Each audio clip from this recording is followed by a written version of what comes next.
Good morning students. Today we will go through few applicatory type of questions that you might be asked from this chapter. In the following classes we will work even more questions. The atomic number of an element is 17. To which group and period does this element belong? Determine its valency. So first of all, the atomic number of an element is given 17.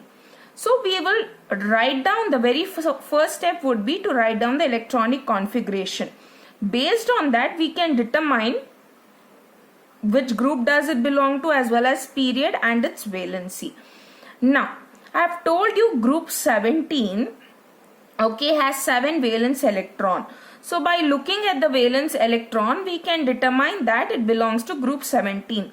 How many shells are present? There are 3 shells. So it belongs to period 3. Now to complete the octet configuration or to attain stable state, it needs 1 electron. So the combining capacity would be 1 or the valency would be 1. Second one, identify and name the metals out of the following elements whose electronic configurations are given below. For this you need to be very thorough with the elements present in the modern periodic table. So these are the electronic configurations. Now based on that, when you add these number of electrons, you will get to know the atomic number. So 282, it is magnesium, this is a metal, and B is also magnesium, it is 11. And lithium, which is which is D, is also a metal. May find out what is C. So definitely C will be a non-metal. So find out what is C. Choose from the following. Now these are the list of elements that is given. What are we supposed to find out? The elements that should be in the same period and the elements that should be in the same group. The first step that you would do is write their electronic configuration. Now once you write the electronic configuration, you will see carbon, oxygen and neon. It should be in the same period. Why is it so? As these elements contain same number of shells. They have got 2 shells, so they come under the second period. Sodium and silicon should be in the same period. They have got 3 shells. Next sub question. Carbon and silicon should be in the same group as these elements have same number of valence electron.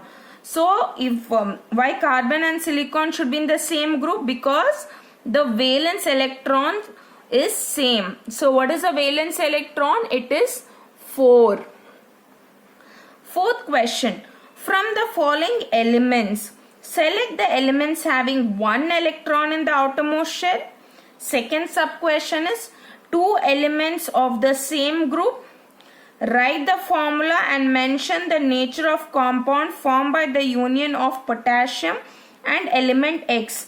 For X they have given the electronic configuration. Let's try to understand this. Now the first question was, we have to find the element that has got just 1 electron in the outermost shell. Now first we will write the electronic configuration. So the element which has just got 1 electron in its valence shell is potassium. Second sub question, beryllium and calcium, as both have the same number of valence electron. The question was 2 elements of the same group. So both beryllium and calcium, if you have a look at it, they have same number of valence electrons, so they come under the same group, that is group number 2.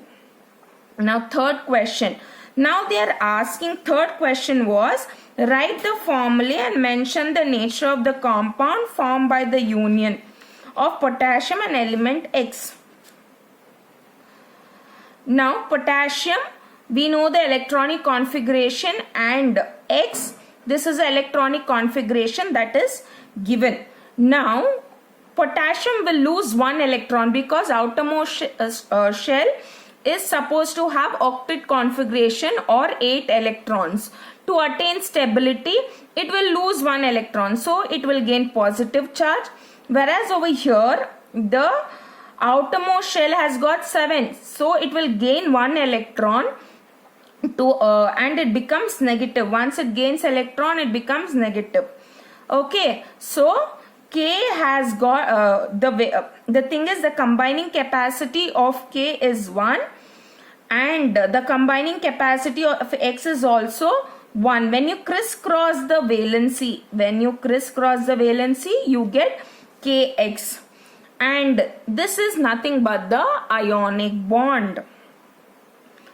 Name any two elements of group 1 and write their electronic configuration. What similarity do you observe in their electronic configuration? Write the formula of oxide of any one of the element. Now you can take any two elements. I have taken sodium and potassium from group 1 and this is their electronic configuration. How do you say they are from group 1? Look at the valence electron.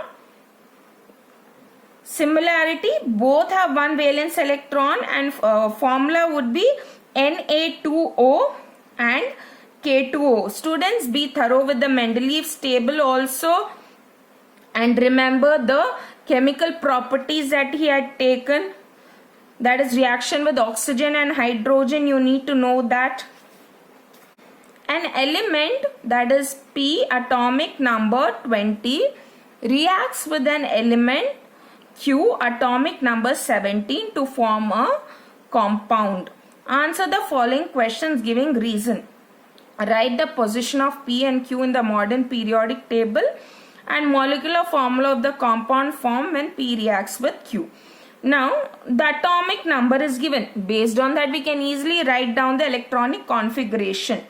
P is given 20. So the electronic configuration would be 2882.